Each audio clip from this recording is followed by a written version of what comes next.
Fixing common mistakes, comparative and superlative forms in English. Hello everyone, and welcome back to our channel. Today, we are going to focus on an important aspect of the English language, comparative and superlative forms. Specifically, we will be talking about correcting common mistakes in comparative and superlative sentences. These common mistakes can often lead to confusion and misunderstandings. So, let's dive in and get started. Before we start discussing the common mistakes, let's have a brief recap on comparative and superlative forms. Comparative forms are used to compare two things.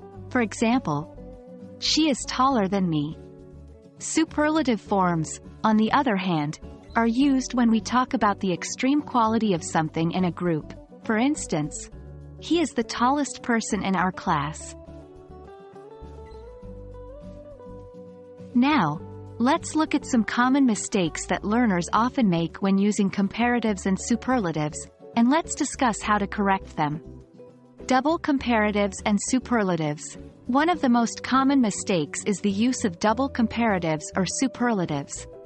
Sentences like more better or most tallest are incorrect. Remember, never use more or most with an adjective that already has a comparative or superlative form. The correct sentences should be better and tallest. Irregular adjectives. Irregular adjectives also often cause mistakes.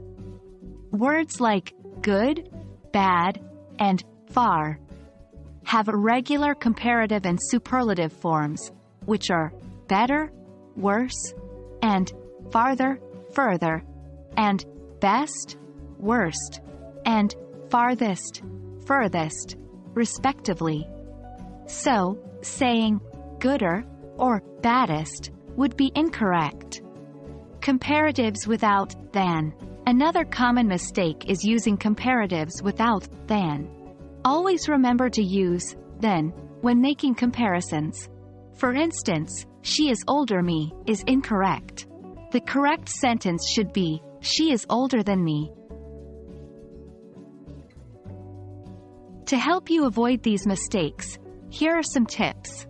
First, practice regularly.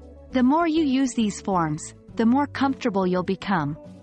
Second, read and listen to English as much as possible.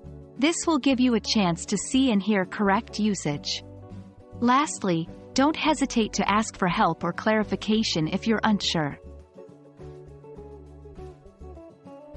We hope that this video has helped you better understand and correct common mistakes in comparative and superlative sentences.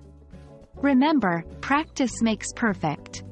Don't get discouraged if you make mistakes. They're all part of the learning process.